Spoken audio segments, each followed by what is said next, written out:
Hello students, तो आज का हमारा जो टॉपिक है वो बहुत ही इम्पोर्टेंट है, जिसका नाम है पाइल लोड टेस्ट। ठीक है, क्या है आपका नाम? Pile load test. ठीक है, बहुत ही सुटेबल मेथड होता है, बहुत ही यूजफुल मेथड होता है जब आप पाइल की लोड कैरिंग कैपेसिटी को फाइंड आउट कर रहे हो तो। ठीक है, आपको स्क्रीन के अंदर एक इमेज दिख रही होगी जहां पे आपको सबसे ऊपर एंकर गर्डर या फिर रिएक्शन गर्डर देखने को मिल रहा होगा, जिसके हेल्प से आप लोडिंग प्रोवाइड करते हो। उसके जस्ट नीचे आपकी एक टेस्ट पाइल लगी होगी जिसके ऊपर आप टेस्ट कर रहे होगे। उस टेस्टिंग पाइप के ऊपर एक हाइड्रोलिक जैक मैकेनिज्म लगा हुआ है और उसके अगल बगल दो एंकर पाइल लगी हुई है। साथ में एक रेफरेंस मार्किंग के लिए भी जरूरत पड़ती है। अब जितना सेटलमेंट होगा वो पूरा का पूरा सेटलमेंट आपके डायल गेज में दिखेगा। ठीक है, तो ये तो सिर्फ और सिर्फ एक सेटअप है ना। ये एक पूरा का पूरा आपका क्या है, सेटअप है। ये जो टेस्ट पाइल है ये प्रोवाइडेड रहेगी किसके बीच में? एंकर पाइल के बीच में। ठीक है, अब ये जो टेस्ट पाइल है ये होनी कितनी चाहिए डायमेंशन वाइज, इसमें कितने स्पेसिंग होनी चाहिए एंकर पाइल के बीच में? तो एटलीस्ट 3 टाइम्स ऑफ विड्थ और 2.5 metre clear from the anchor pile. अगर इस पाइल के बीच की स्पेसिंग की बात करूं तो उसके 3 टाइम्स ऑफ विड्थ के होगी या फिर एंकर पाइल से 2.5 मीटर के बीच का डिस्टेंस होएगा। ठीक है ना। स्क्रीन में आप इमेज देखते रहिएगा और जो चीजें मैं बोल रहा हूं उसको आप इमेजिन भी करते चलिएगा। ठीक है, जो सबसे पहले लोड अप्लाई किया जाएगा वो हाइड्रोलिक जैक के थ्रू अप्लाई किया जाएगा, जो कि रेस्ट कर रहा है आपके रिएक्शन गर्डर पे। ठीक है, ये जो पाइल का मूवमेंट है वो मेजर्ड किया जाएगा एक फिक्स रेफरेंस मार्क से, जैसा कि आपको देखने को मिल रहा है। बट जब आप सेटअप करते हो, जब इंस्टॉलेशन करते हो इस पूरे के पूरे सेटअप का, तो ऐसा नहीं है कि तुरंत आप लोग क्या कर देते हो, टेस्टिंग चालू कर देते हो। ये जो टेस्ट कंडक्ट होता है वो कम से कम इंस्टॉलमेंट के 3 दिन बाद रेस्ट करने के होता है, अगर आपकी कंडीशन है किसकी? सैंडी सॉइल की। और अगर आपका सिल्ट है या फिर सॉफ्ट क्ले है तो इंस्टॉलेशन के 1 मंथ तक आपको रेस्ट पीरियड देना होता है, और उसके बाद आप क्या करते हो, या आप टेस्टिंग करते हो।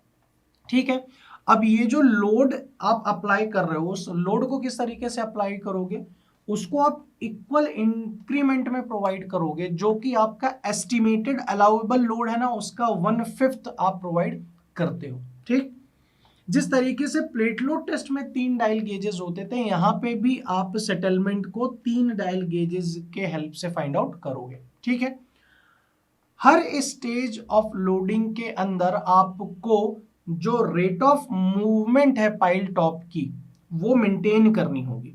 अगर सैंडी सॉइल की बात है तो पर आवर 0.1 mm का आपको रेट ऑफ मूवमेंट मेंटेन करना पड़ेगा। अगर क्ले सॉइल की बात है तो 0.02 mm आपको ये रेट फिक्स करना पड़ेगा। अब ये टेस्ट पाइल्स को आप तब तक लोडिंग करोगे जब तक आप अल्टीमेट लोड को पा नहीं लेते हो। ठीक है, कोई दिक्कत? ऑर्डिनरीली भी हम अगर बात करें, ये जो टेस्ट लोड है ये इंक्रीज कब तक कर सकते हो? जब तक आप अलाउएबल लोड के 2.5 टाइम्स तक नहीं जाते हो, या फिर आपका जो सेटलमेंट है वो इक्वल हो पाइल डायमीटर के 0.1 टाइम्स। ठीक है, अलाउबल लोड के 2.5 टाइम्स हो सकता है, या फिर जो आपका सेटलमेंट हो उस पाइल के डायमीटर के 0.1 टाइम्स हो, तब तक आप ये प्रोवाइड कर सकते हो। अब ये जो भी आपने लोडिंग लगाई, सेटलमेंट हुआ, अब इसका रिजल्ट कैसे ऑब्टेन करोगे? तो उसके लिए आप क्या करते हो, लोड सेटलमेंट कर्व का यूज करते हो। ठीक है, किसका यूज करते हो? लोड सेटलमेंट कर्व का यूज करते हो। अब यहाँ पे जो अल्टीमेट लोड है वो क्लियरली ऑब्टेन्ड कर लेते हो आप लोड सेटलमेंट कर्व से। ठीक है, बट बहुत बार ऐसा होगा कि अगर आपका मान लीजिए आपका वैल्यू नहीं आ रहा है, ठीक है, अल्टीमेट लोड की वैल्यू नहीं आ रही, तो आप लॉग का भी यूज करते हो कर्व के अंदर। ठीक है, और अगर आपको और भी प्रॉब्लम आ रही है तो हमारे पास 3 कंडीशंस होती हैं। उन 3 कंडीशन के बेसिस पे आप अलाउबल लोड को फाइंड आउट करते हो। कौन कौन सी 3? या तो 1/2 या फिर 1/3 ऑफ द फाइनल लोड आप कंसीडर करोगे, जो कि क्या कॉज कर रहा है? Settlement equal to 10% of pile diameter. ठीक है, कितना, जो भी पाइल का डायमीटर है, जो भी पाइल का क्या है, डायमीटर है, अगर उस डायमीटर के 10% के बराबर अगर आपका सेटलमेंट होता है वो, और उस पर्टिकुलर टाइम पे कितना लोडिंग, 1/2 या फिर 1/3 ऑफ फाइनल लोड, 1/2 या फिर 1/3 of final load which causes the 10% of the pile diameter of settlement. ठीक है, बट यहां पे तो हमने 10% लिया नॉर्मल, बट जब आप बात करेंगे अंडर रिम पाइल की तो वहां पे आप 7.5% ऑफ पाइल डायमीटर कंसीडर करेंगे। ठीक है, ये तो पहली कंडीशन हो गई, 1/2 और 1/3 of the final load which cause settlement equal to 10% of pile diameter. ठीक है, बट जब दूसरी कंडीशन की बात करेंगे तो हम क्या बात करेंगे, फाइनल लोड का 2/3 कंसिडर करेंगे, जो कि टोटल सेटलमेंट 12 mm के बराबर होएगा। जो टोटल सेटलमेंट 12 mm तक होगा उस कंडीशन में आप कितना लोड लोगे, 2/3 ऑफ फाइनल लोड लोगे। बट जब 6 mm तक की बात होगी, नेट सेटलमेंट 6 mm की बात होगी, तो वहां पे आप फाइनल लोड का 2/3 कंसिडर करोगे। तो इस तरीके से आज का जो लेक्चर था वो पाइल लोड टेस्ट के बारे में था, और पाइल लोड टेस्ट के अंदर भी आप अलाउेबल लोड की बात कर रहे थे, अलाउेबल लोड की भी हमने 3-4 कंडीशन देखी।